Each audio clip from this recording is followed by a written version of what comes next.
নমস্কার, আশা করি সবাই খুব ভালো আছো। নতুন একটা ভিডিওতে সবাইকে স্বাগত। আজকের ভিডিওতে আমরা ক্লাস 8-এর ইংলিশের লেসন 1-এর দি উইন্ড ক্যাপ বা বাতাস টুপি গল্পটি পড়ব। এই গল্পটির লেখককে জেন ইয়োলেন। প্রথমেই আমরা লেখক পরিচিতি সম্পর্কে কিছু কথা জেনে নিই। চলো শুরু করা যাক।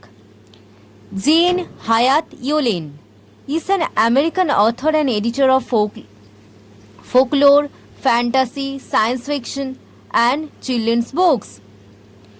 জেন হায়াত ইয়োলেন হলেন একজন আমেরিকান লেখিকা, লোকসাহিত্য সংকলক, কল্পরচনা ও কল্পবিজ্ঞানমূলক গল্প ও শিশু সাহিত্যের লেখক।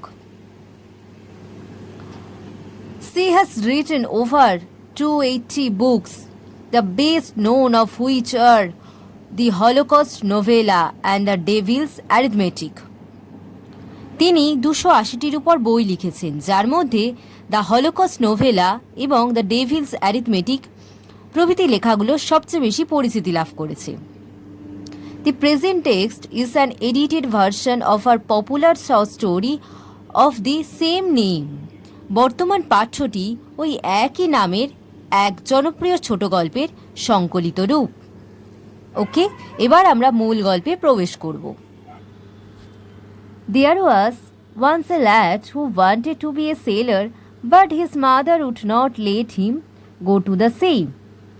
একদা, ল্যাট মানে কি এক ছেলে বা বালক। একদা এক বালক বা ছেলে ছিল যে নাবিক হতে চেয়েছিল, কিন্তু তার মা তাকে কিছুতেই সমুদ্রে যেতে দিত না। Child, what do you know of sailing? She would say. বলতো, বাছা, তুমি কি সমুদ্রে পাড়ি দেওয়া শিখবে? তিনি বলতেন। ইউ আর এ ফার্মার সন, তুমি এক কৃষকের পুত্র। You know the turn of the seasons and the smell of the soil. বলছে, তুমি কৃষকের ছেলে, তুমি কোথায় ঋতু পরিবর্তন সম্পর্কে জানো, মাটির গন্ধ সম্পর্কে জানো, কিন্তু তুমি but you don't know the sea, কিন্তু তুমি সমুদ্র সম্পর্কে জানো না। Now the boy, whose name was John, had always obeyed his mother. বলছে, ওই ছেলেটি যার নাম ছিল জন, সে সর্বদা তার মাকে মান্য করত। So he went about his farm work with a heavy heart. সে তার ভারাক্রান্ত মন নিয়ে চাষের কাজে চলল। But did not again mention the sea. সমুদ্রের নাম সে আর মুখে পর্যন্ত আনলো না, বা সমুদ্রের নাম সে আর করল না। One day he had been working behind the plow. এক সময় বা একদিন সে লাগনের পিছনে হাঁটছিল, অর্থাৎ মাটি চষছিল। He all but ran over a teeny green turtle on the clod of the dirt of a dirt. সে আবর্জনার ঢেলার উপর বসে থাকা এক সবুজ ছোট্ট কচ্ছপকে প্রায় চাপা দিয়ে দিচ্ছিল। ক্লাউড অফ ডার্ট মানে আবর্জনা স্তূপে, চিনি গ্রিন টার্টল মানে কি ছোট্ট সবুজ কচ্ছপ। He picked up the turtle up, সে কচ্ছপটিকে তুলল। And set it on his head, এবং সে তাকে তার মাথায় বসালো সেটিকে। Fair he knew it would be safe, সে মনে করল যে তার মাথার উপর কচ্ছপটি নিরাপদে থাকবে। When he was done with ploughing, যখন সে দেখল, যখন তার লাগন চষা শেষ হলো, John plucked the turtle from his head, যখন তার লাগন চষা শেষ হলো তখন জন মাথা থেকে কচ্ছপটিকে তুলল।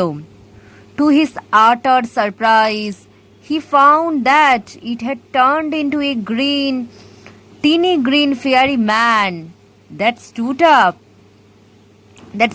up on his plum and boat.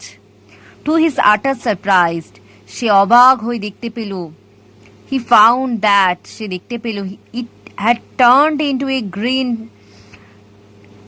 teeny green fairy man, যে কচ্ছপটা পরিবর্তিত হয়েছে একটা ছোট্ট সবুজ পরীর দেশের মানুষ।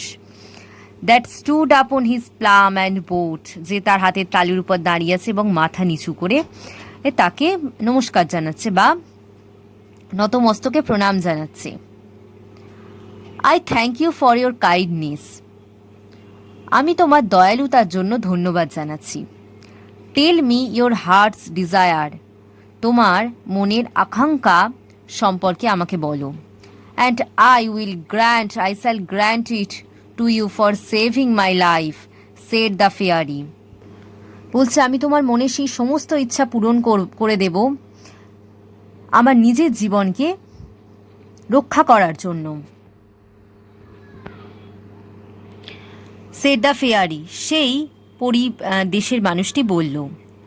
জন bowed back but said nothing, জনও মাথা নিচু করে তাকে ধন্যবাদ জ্ঞাপন করল, কিন্তু মুখে কিছু বলল না। অলদো হিজ হার্ট ইয়ন to go out to the sea, he did not express his wish, যদিও তার হৃদয় প্রচণ্ড ইচ্ছা ছিল সমুদ্রে বেরিয়ে যাওয়ার বা বেরিয়ে পড়ার, কিন্তু সেই ইচ্ছা সে প্রকাশ করল না। The green fairy man could read a heart easily, সেই পরিদেশের মানুষটি মানুষের হৃদয়ের কথা সহজেই পড়তে পারত। সো হি সেড, সুতরাং সে বলল, I see you wish to go sailing, আমি বুঝতে পারছি তোমার সমুদ্রযাত্রা করার প্রবল ইচ্ছা রয়েছে। John's face answered for him, জনের মুখের অভিব্যক্তি সেই উত্তরই দিল। ওকে, এই ভিডিওর মধ্যে দিয়ে আমরা দি উইন্ড ক্যাপ গল্পের পার্ট 1টা বঙ্গানুবাদ সহ জানলাম। নেক্সট ভিডিওতে আমরা এর অ্যাক্টিভিটিসগুলো সলভ করব। ওকে, থ্যাংক ইউ।